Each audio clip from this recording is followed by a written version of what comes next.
Si te han enseñado que una empresa con un ratio de liquidez por debajo de 1 tiene problemas financieros, te han enseñado mal. En la clase de hoy voy a enseñarte por qué muchas de las empresas más rentables del mundo, que son las que reparten dividendos generosos y recompran acciones, tienen este ratio por debajo de 1 y no solo no es un problema, sino que es una ventaja estratégica. Esta clase forma parte del curso de análisis fundamental incluido en iStudio, mi plataforma privada de formación, donde por una suscripción mensual tan económica como menos de lo que cuesta un café al día, puedes acceder a los más de 30 cursos de inversión, trading y finanzas que actualmente tenemos disponibles y, por supuesto, a los futuros cursos que estamos incorporando cada mes. Hoy te voy a regalar esta clase porque creo que este contenido debería verlo todo inversor serio.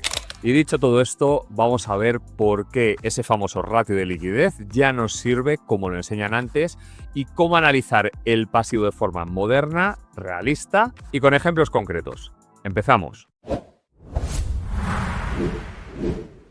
Si desplegamos el patrimonio neto, lo primero que nos encontramos son las acciones preferentes, que son un tipo de acciones que combinan las características de deuda y de acción. La primera característica y la fundamental que la diferencia de las acciones ordinarias es que con estas acciones no tienes derecho a voto. Esa es como la gracia de las acciones ordinarias. Estoy hablando de grandes accionistas, no del pobrecillo que compra 1000 acciones de una empresa.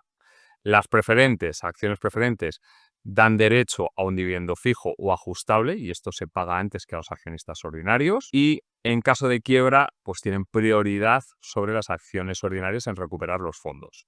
Aquí cosas importantes, las empresas que nosotros buscamos que sean muy robustas a largo plazo, normalmente casi nunca emiten acciones preferentes.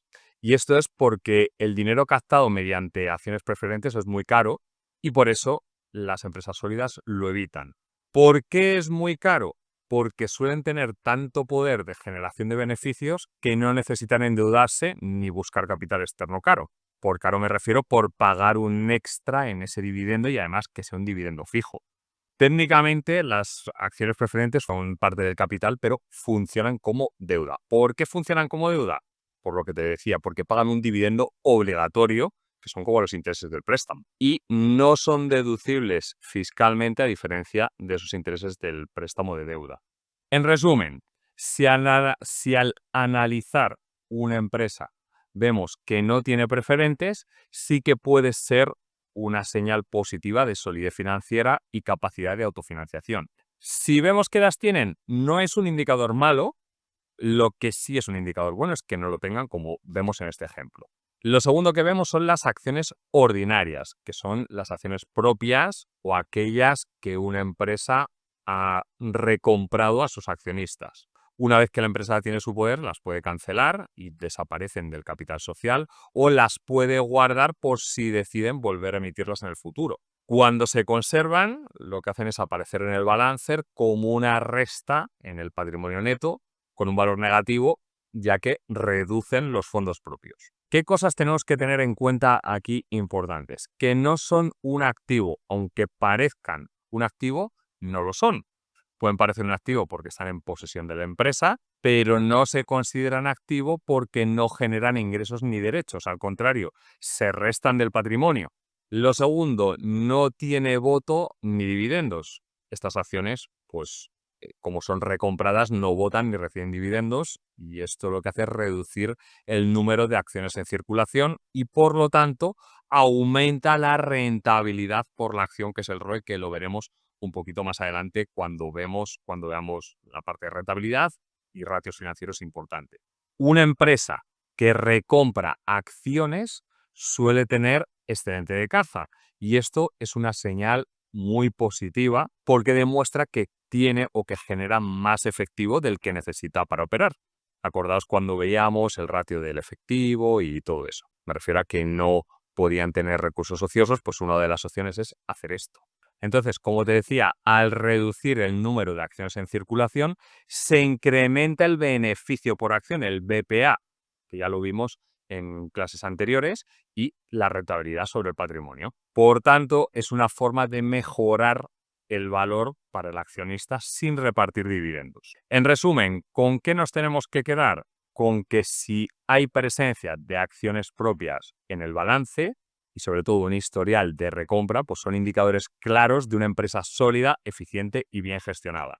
¿Por qué? Porque no necesita endeudarse y piensa en el largo plazo. Siguiente partida, las ganancias retenidas. Esto también lo encontrarás, o normalmente se le llama reservas, que de hecho no sé por qué Investing le llama ganancias retenidas y no reservas, pero bueno, las ganancias retenidas son las reservas y son los beneficios que una empresa ha generado a lo largo del tiempo y que no se han repartido como dividendo ni se han utilizado para recomprar acciones, sino que se han reinvertido en el negocio. Aquí tenemos que ver si las reservas crecen año a año con los beneficios no repartidos, porque si se usan bien, o por ejemplo para adquirir otras empresas o reinvertirlas en el negocio, pueden multiplicar el valor de la compañía con el tiempo. Aquí os voy a dejar una cita de Mary Buffett, que mucha gente piensa que es la mujer de Warren Buffett, pero no. Mary Buffett fue su nuera, y digo su nuera porque se casó con uno de los hijos de Warren Buffett, con Peter Buffett, pero por lo visto ya no están casados, sin embargo mantiene su apellido por razones obvias.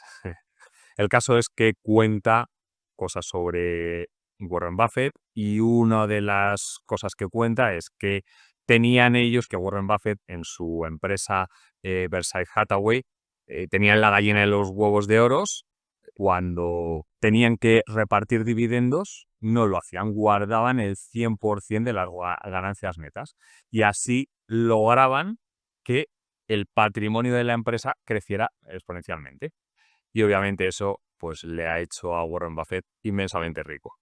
¿Puede hacer todo esto todas las empresas? No, esto pues se lo pueden permitir muy pocas empresas. ¿Por qué? Pues si tú no repartes dividendos, solamente vas a entrar en esa empresa por especulación, no por especulación y cómo tener una ganancia. Entonces hay muchos inversores que no entrarían y las acciones podrían bajar. Entonces no está al alcance esta estrategia de todas las empresas. Como otro dato importante, que una empresa tenga reserva es una gran ventaja, porque las que acumulan las reservas de forma constante suelen generar más beneficio que sus competidores y no necesitan endeudarse, obviamente. Pero también hay que tener en cuenta las reservas negativas, porque hay empresas que ya hemos visto muchas veces, General Motors y empresas automovilísticas o a veces Microsoft en algunos balances, que han mostrado reservas negativas en algunos momentos y eso refleja pérdidas acumuladas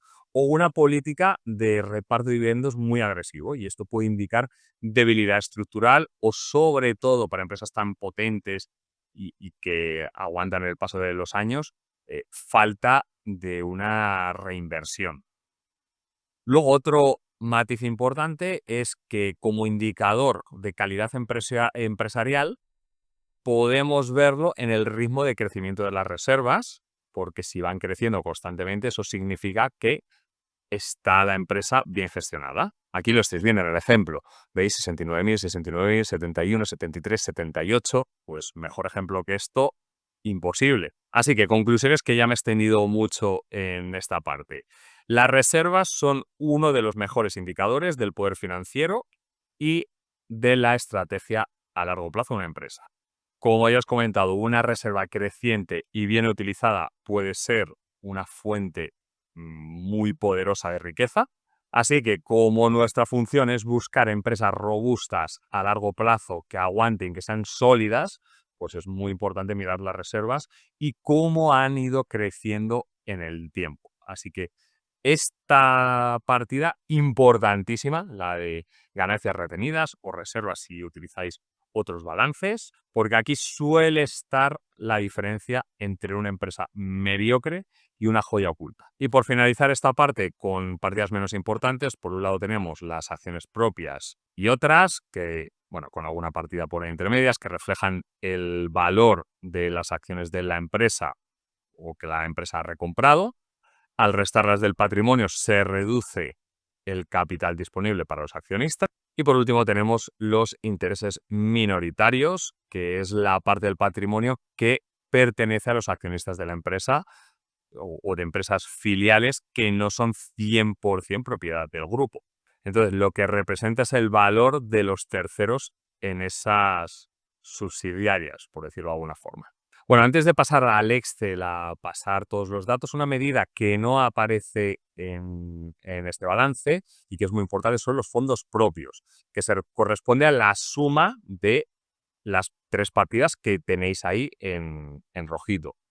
El total de las acciones ordinarias, que es el capital aportado por los accionistas, el capital pagado adicional, que son las aportaciones extra de los accionistas por encima del valor nominal, o también llamado la prima de emisión, y las ganancias revertidas, que son las reservas acumuladas, como ya hemos comentado, que básicamente son los beneficios de años anteriores que no se han repartido y se reinvierten en la empresa. Pues entonces, esas 3 partidas sí que van a ser importantes, las colocamos para añadirlas manualmente en nuestro Excel, como veis ahí a continuación. Después añadimos la de fondos propios, ya sabéis que yo la pongo ahí en amarillo porque son, si os fijáis, son las que he calculado yo que realmente no aparecen en el balance, como que son extras que meto yo en el balance, entonces fondos propios lo metemos, que básicamente es la suma de las 3, como veis ahí. Y luego, por supuesto, debajo de los fondos propios ponemos nuestro patrimonio neto, que ese ya sí que lo dejamos en blanco, por los fondos propios lo dejáis en gris porque tiene la formulita que es la suma de las 3 de arriba, y luego debajo el patrimonio neto tal cual viene en el balance. Y con esto acabamos la clase de hoy. En la siguiente vamos a ver ratios, todos los ratios importantes que ya podemos sacar, como ya tenemos todo el balance analizado, ya sabemos que es todo, y sobre todo de ese balance hemos limpiado y hemos filtrado todos los datos que no nos sirven. Estos son los datos más relevantes, que son los que vamos a utilizar para sacar ratios y demás. Pues en la siguiente clase vemos todos esos ratios, márgenes, rangos y demás.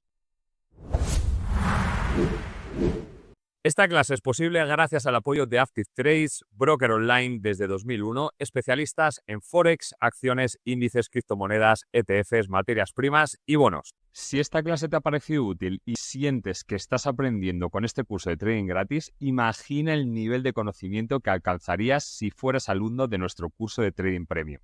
Si alguna vez te has sentido bloqueado en el trading por miedo a perder o te falta un sistema y una estrategia clara provocando no tener resultados consistentes, o incluso tienes experiencia pero la falta de control emocional te genera no ser rentable, la solución la tienes delante tuya, porque lo único que te hace falta es invertir en conocimiento. Deja de ponerte excusas a ti mismo de que no tienes tiempo para aprender ni para operar, porque todos tenemos 24 horas y si te organizas bien, puedes sacar 20 minutos al día para aprender.